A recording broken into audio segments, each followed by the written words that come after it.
اسرائیل اور امریکہ کا کہنا تھا کہ ان دونوں کی انٹیلیجنس کے مطابق اسرائیلی کھرب پتی شخص سے منسلک مرسس اسٹریٹ نامی آئل ٹینکر پر عمان کے ساحل پر ہونے والا حملہ ایرانی ڈرونز کے ذریعے کیا گیا تھا۔ امریکی وزیر خارجہ اینٹونی بلنکن نے واقعے کو تجارت اور بحری جہازوں کی آمد و رفت کی آزادی کے لیے خطرہ قرار دیا، اور آج ایک بار پھر ایران پر ایک اور بحری جہاز کو ہائی جیک کرنے کا الزام عائد کیا گیا ہے۔ مغربی میڈیا کی جانب سے الزام لگایا جا رہا ہے کہ ایک آئل ٹینکر جس کا نام اسفالٹ پرنسس ہے، جسے مبینہ طور پر ایرانی کمانڈوز نے ہائی جیک کیا ہے اور اسے تہران کی طرف چلنے کا حکم دیا ہے۔ بتایا گیا ہے کہ 9 مسلح لوگ کشتیوں پر آ کر اس جہاز میں سوار ہوئے اور اسے ہائی جیک کیا۔ برطانوی رائل نیوی کی طرف سے بھی اس بات کو ممکنہ ہائی جیکنگ قرار دیا گیا ہے۔ بتایا جا رہا ہے کہ ہائی جیکنگ کا یہ مبینہ واقعہ خلیج عمان میں آبنائے ہرمز کے قریب پیش آیا، جہاں دنیا کی مجموعی تیل کی ترسیل میں سے 20% اسی سمندری گزرگاہ سے ہوتی ہے۔ برطانوی میری ٹائم آرگنائزیشن کی طرف سے جاری ایک واقعے میں اس واقعہ کو مبینہ ہائی جیکنگ قرار دیتے ہوئے اس علاقے میں موجود دیگر کپتانوں کو متنبہ کرنے کی ہدایات جاری کر دی گئی ہیں۔ ناظرین اکرام، حقیقت میں امریکہ اور اسرائیل خطے کے اندر بڑی جنگ کا ماحول پیدا کر رہے ہیں، جس میں وہ ایران کے خلاف کوئی بھی سٹرائک کر سکتے ہیں، لیکن ایرانی حمایت یافتہ حزب اللہ کی جانب سے گزشتہ روز اسرائیل پر 3 میزائل حملے کیے گئے۔ اس کے بعد اسرائیل کی جانب سے ایئر سٹرائک کی گئی۔ ان تمام حالات و واقعات میں یوں لگ رہا ہے کہ ایران کی جانب سے آنے سے پہلے ہی ایرانی پراکسیز نے اسرائیل کو اتنا انگیج کر دیا ہے کہ اس کی رہی صحیح کسر بھی ٹوٹ جائے، کیونکہ حماس کے ساتھ ہونے والی 12 روزہ جنگ میں ایران نے اسرائیل کی طاقت کو اچھی طرح چیک کر لیا ہے کہ اگر 3-4 اطراف سے اسرائیل کو انگیج کیا جائے تو اسرائیل ریت کے ٹیلے سے زیادہ ثابت نہیں ہوگا۔ یہ اسرائیل جس کی امریکہ اور مغربی ممالک نے بڑے پیمانے پر مارکیٹنگ کی، اب یہ اسرائیل اتنی ترقی کر چکا ہے کہ وہ ہارپ ٹیکنالوجی کے ذریعے دنیا میں مصنوعی زلزلے، سیلاب اور پتہ نہیں کیا کیا کچھ کر سکتا ہے۔ اسرائیل کے موجودہ وزیر اعظم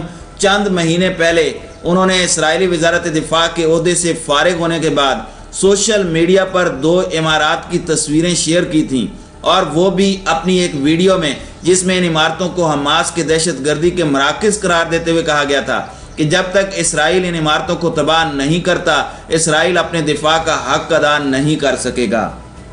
ناظرین اکرام، دنیا بھر کو گمراہ کرنے کے لیے بنائی گئی اس ویڈیو میں جو 2 عمارتیں دکھائی گئیں، ان میں سے ایک اسلام آباد کی الشفا ہاسپٹل کی تھی، اور ویڈیو میں اسرائیل کے موجودہ وزیر اعظم کا استدلال تھا کہ غزہ کے علاقے میں قائم یہ عمارتیں حماس کا ہیڈ کوارٹر ہیں، اور یہی عمارتیں معصوم اسرائیلی شہریوں پر حملوں کا باعث بن رہی ہیں۔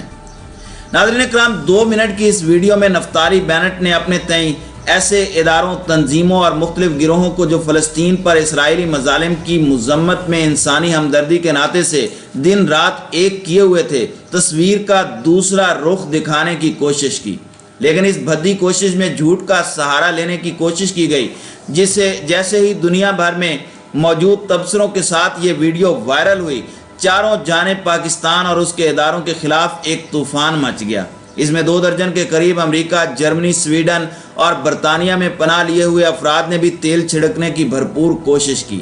دنیا کے مشہور سکالرز، دانشمندوں اور عالمی تنظیموں سے تعلق رکھنے والے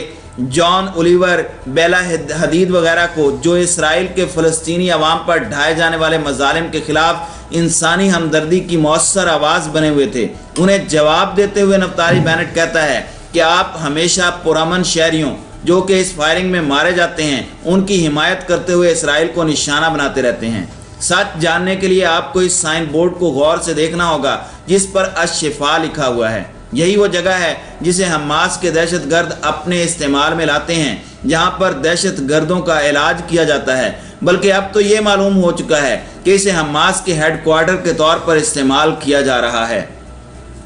ناظرین اکرام، واضح رہے کہ اس ویڈیو کے ذریعے اسرائیل کی جانب سے ہسپتالوں پر حملے اور بمباری کی وضاحت پیش کی جا رہی تھی۔ ایسا شخص اب اسرائیل کا وزیر اعظم ہے۔ اسلام آباد، جہاں دنیا بھر سے تعلق رکھنے والے سفارتکار رہتے ہیں، ان کے لیے یہ جاننا کوئی مشکل کام نہیں ہے کہ اسلام آباد کا ہاسپٹل کون سا ہے اور غزہ کا کون سا۔